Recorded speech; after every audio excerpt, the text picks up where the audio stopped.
حضرت معاویہ کو گالی دینے والا جو ہے وہ فاسق و فاجر ہے، کیونکہ سباب المسلم فسوق و قتالہ کفر۔ حضرت معاویہ صحابی ہیں، جلیل القدر اور کاتب الوحی ہیں، اور حضور کی بیوی کے بھائی ہیں، سالے ہیں حضور کے۔ قادیانیوں کے ساتھ بالکل گھل مل کے نہ رہے، بلکہ ان کو دعوت دیں، اور نہ مانے تو وہ مرتد ہیں، ان کے ساتھ تعلق رکھنا حرام ہے۔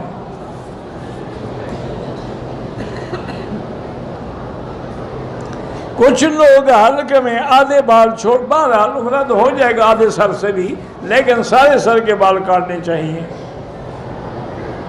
میں نے مسجد حنین سے پتہ نہیں احرام باندھا، نیت کی لبیک، یہاں گاڑی سے اتر کے پڑا، تب بھی عمرہ ہو گیا۔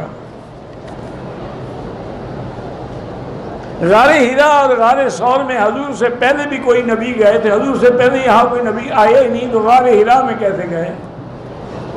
حضرت عیسیٰ علیہ السلام اور حضور کے درمیان میں 600 سال، 6 صدیاں ہیں، کوئی نبی نہیں آیا، تو غار ہیرا میں کیسے گیا؟